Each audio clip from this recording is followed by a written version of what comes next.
नमस्कार, स्वागत है आपका द फोर्थ स्टेट यूट्यूब मंच पर। मेरा नाम है Ravindra Singh Sheoran. Climate activist, educationist और लद्दाख की बड़ी आवाज, लद्दाख की बुलंद आवाज सोनम वांगचुक के डिटेंशन के मामले में सुप्रीम कोर्ट में बेहद अहम सुनवाई हुई। सुनवाई में आज जो हुआ पहले वो बताता हूं, फिर हम लोग करेंगे आगे की चर्चा। सुनवाई में आज ये हुआ कि सोनम वांगचुक की जो शुरुआत में एप्लीकेशन डाली थी, जैसे आप जानते हैं, शुरू में जो एप्लीकेशन थी वो थी उनकी हेबियस कॉर्पस की एप्लीकेशन, जिसमें नोटिस इशू किया गया था। और हेबियस कॉर्पस की एप्लीकेशन होती है कि भाई ये व्यक्ति कहाँ है, इनके बारे में जानकारी दो। सुप्रीम कोर्ट में वो जानकारी दे दी गई और जानकारी देने के बाद जाहिर है पता लगा कि वो डिटेंशन में है। तो डिटेंशन क्यों डिटेंशन में है, डिटेंशन का कारण क्या है, वो जानने की कोशिश परिवार ने की और वो फिर सुप्रीम कोर्ट में बताया गया कि भाई इन वजह से वो डिटेंशन है। फिर ग्राउंड्स जब मिल गए, जब ग्राउंड्स मिल गए तो ग्राउंड्स को चैलेंज, अब बात आई चैलेंज करने की, तो उनको चैलेंज करने के लिए समय मांगा गया कि इनको समय दे दीजिए भाई कि चैलेंज करने के लिए। तो उनको चैलेंज किया गया ग्राउंड्स को। आज वो पिटीशन दायर की गई सुप्रीम कोर्ट में कि भाई किन कारणों की वजह से वो पिटीशन जो है कि वो अरेस्ट किया गया है, डिटेंशन किया गया है।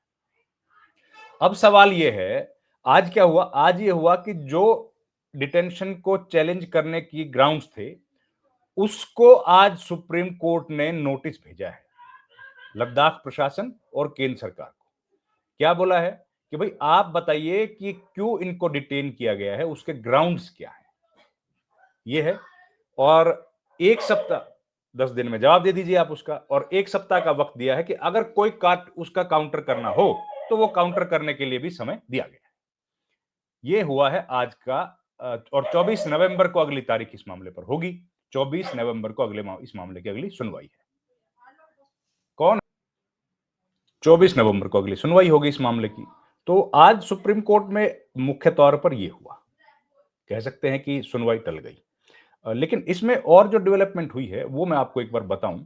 उसमें जो हलफनामा दिया गया है सुप्रीम कोर्ट में, जो सोनम वांगचुक की पत्नी की तरफ से कहा गया है कि उन्होंने पहले कहा था कि भाई मुझे तो 24 घंटे नजर में रखा गया। खैर, क्लाइमेट जो सोनम वांगचुक 24 तारीख तक तो कम से कम जेल में रहेंगे। जेल क्या मतलब, डिटेंशन में रहेंगे। कोर्ट में आगे क्या होगा ये सुनवाई बाद में होगी। तो जस्टिस अरविंद कुमार और जस्टिस एनवी अंजारिया जी की जो बेंच थी, जो वो इस मामले की सुनवाई करेगी। केंद्र सरकार ने लद्दाख प्रशासन से और राजस्थान में जोधपुर जेल से इस पर जवाब देने के लिए कोर्ट ने मोहलत दे दी है कि आप जवाब दे देना भाई। तो सोनम वांगचुक की गिरफ्तारी और न्यायिक हिरासत को मुख्य तौर पर इसमें चुनौती दी गई है। उनकी पत्नी सुप्रीम कोर्ट में गीतांजलि आंगबो ने मंगलवार को एक नया हलफनामा दाखिल किया था। आप जानते ही हैं, हलफनामे में गीतांजलि ने कहा था कि हिरासत के 28 दिन तक भी वांगचुक और उनके परिवार की गिरफ्तारी के आधार और कारणों का ब्यौरा परिवार को नहीं दिया गया था। तो ये उन्होंने बोला था। इसके अलावा उन्होंने कहा कि सलाहकार बोर्ड भी स्वीकार किया है कि जिन सिफारिशों के आधार पर हिरासत का आदेश जारी किया गया था, उनके विवरण बोर्ड सुनवाई एक दिन पहले तक नहीं किया गया था। वकील ने जेल में परिजनों और समर्थकों से को लिखे वांगचुक के पत्रों के आधार पर ये नहीं कराया गया था। तो ये खैर कुछ बात हुई है। अब मैं आपको अगर तफसील से बात बताऊं, डिटेल में इस मामले के क्या हुआ आज वो बताऊं, तो सुप्रीम कोर्ट में आप जानते हैं कि इस कपिल सिब्बल इस मामले में वकील हैं। तो जो एक एफिडेविट या जो पिटीशन लगाई गई है, वो पिटीशन में गीतांजलि आंगमो की मुख्य मांगे क्या है?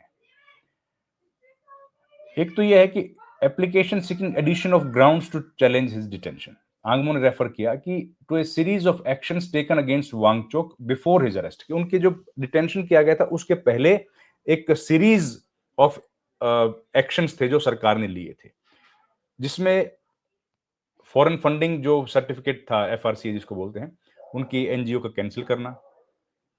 तो उन्होंने कहा कि ये पूरी एक पहले से कोशिश चल रही थी, साजिश चल रही थी। फिर उन्होंने कहा कि 5 एफआईआर हुई हैं, जिनमें से 3 एफआईआर तो 2024 की हैं और उनका कोई जिक्र नहीं है उसमें। और एक जो एफआईआर है उसमें इनका नाम है, उसके अलावा कोई एफआईआर हुई नहीं है। ये उन्होंने कहा। फिर उन्होंने क्या कहा?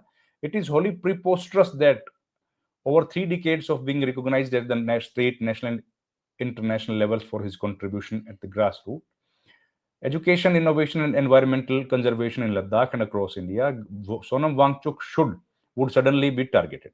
Merely 2 months before the elections and the final rounds of dialogue between KDA जो apex body of Ladakh and the ministry of home affairs, it he was served with notices for lease cancellation, FCRA cancellation, वो हमने बता दिया आपको। फिर FIR का जो जिक्र किया कि out of the 5 FIR relied upon 3 pertain to the year 2024। अब घटना 2025 में हुई है और एफआईआर 2024 में, तो उसका तो कोई मतलब नहीं है। मिस्टर वांगचुक इन सितंबर 2000 उनका इस मामले से moreover 4 out of 5 of the FIRs out of which 3 were registered against unknown person है, उनके खिलाफ रजिस्टर है। Do not name mister Sonam Wangchuk, the police states while denying any link between FIR and his detention. ठीक है, वांगचुक की wife ने कहा कि Wangchuk's wife has also denied the allegations that he, as a key member of the apex body, had instigated the public. उन्होंने कहा भाई ऐसा तो नहीं किया उन्होंने। She also disclosed that Union Ministry of Home Affairs has strongly reservations about the participation in the dialogue process of the center. अब ये देखिए क्या बड़ी बात है। उन्होंने कहा कि सरकार चाहती थी कि ये उसका हिस्सा ना बने बातचीत का। ये तो आप जानते हैं, सब जानते हैं कि ऐसा तो चाहती थी सरकार, और इस वजह से ये सब किया गया है। तो ये डिटेल्ड जो पिटीशन है वो मैं आपको बता रहा हूं। आंगमो ने यह भी कहा कि भाई ये उनकी जो आवाज है उनको बंद करने की कोशिश की जा रही है। जो सोनम वांगचुक की बुलंद आवाज है जिससे वो लद्दाख के लोगों के लिए नारे, उन्होंने कहा कि साइलेंसिंग डिसेंट वॉइस है, पॉलिटिकल वेंडेटा। सोनम वांगचुक की वाइफ ने सुप्रीम कोर्ट में ये बात कही जो उन्होंने अमेंडेड एप्लीकेशन डाली है। अमेंडेड एप्लीकेशन क्यों डालनी पड़ी? क्योंकि पहले मैंने बताया कि हेबियस कॉर्पस की डाली गई थी, फिर अब अमेंड किया गया है कि उनके जो ग्राउंड है उनको चैलेंज किया गया है। तो फिर उन्होंने कहा कि प्ली में ये भी कहा गया है कि भाई MHA were to hold the next round of talks at the earliest include Sonam Wangchuk in the APC delegation, high powered committee का जो डेलीगेशन है, then the ABL would call off the 35 day अनशन। ये तमाम बातें आपकी जानकारी में हैं, ये उन्होंने एक बार इसको फिर से दोहराया है। तो ये सब इंपॉर्टेंट इश्यूज सुप्रीम कोर्ट में आज रेज किए गए और सुप्रीम कोर्ट ने कहा है कि हम लोग इन पर 24 नवंबर को सुनवाई करेंगे। लेकिन अब सवाल ये उठ रहा है कि मामला जो डिले हो रहा है वो ये पहली बार हो रहा है। देखिए ये सामान्य घटना है। आज 250 पेज का एक भाई उन्होंने लिखा है, 250 पेज तो कम नहीं होते, सामने वाले पक्ष को भी पढ़ना पड़ेगा, वो भी उसके बाद उसके हिसाब से इस पर अपना जवाब तैयार करेंगे। तो ये कोर्ट जो है वो सामान्य तरीका है कोर्ट का ये इस तरह की सिचुएशंस को डील करने का, और ऐसे ही कोर्ट करता है। तो खैर सोनम वांगचुक के मामले में ये आज अपडेट आया है जो हमने आपके साथ शेयर किया। इसमें और कोई जो अपडेट आएगा तो हम लोग उस पर अपनी नज़र बनाए हुए हैं, आप जानते ही हैं। एक और जो बात हुई इसमें वो हुई कि भाई इस तरह के मामलों में कई दिन तक जो है चार्जशीट नहीं होती है। लोग काफ़ी दिनों तक रहते हैं उसमें कि भाई उनका ना सुनवाई हो रही है और वो लोग जेल में पड़े हैं। तो ऐसी स्थिति में क्या किया जाना चाहिए? अब ये भी सवाल उठा।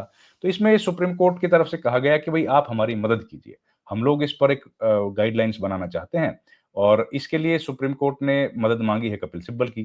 कपिल सिब्बल को कहा गया कि भई आप हमारी मदद कीजिए। कपिल सिब्बल इस मामले में किस तरह मदद करेंगे, ये देखने वाली बात होगी। आप जानते हैं कि कई सारे लोग हैं जो डिटेंशन में इस वक़्त हैं, एनआईए जिनके ऊपर लगाया गया है। तो अब वो किस तरह से इस मामले पर आगे बात बढ़ेगी, क्या मामले की सुनवाई होगी, ये इम्पोर्टेंट होगा देखने के लिए।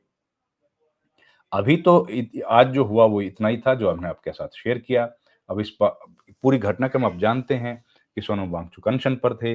अनशन क्यों कर रहे थे? क्योंकि उनके डिमांड्स हैं। डिमांड क्या है? 4 डिमांड्स हैं। स्पेशल स्टेटस दिया जाना चाहिए, फुल फ्लेज स्टेटहुड मिलना चाहिए लद्दाख को, क्योंकि लद्दाख के राइट्स के लिए वो लंबे समय से जो है वो संघर्ष कर रहे हैं, और वहाँ के छात्रों को नौकरियां मिलें, उसके लिए पब्लिक सर्विस कमीशन, 2 लोकसभा की सीट हों, ये उनकी मांगे हैं।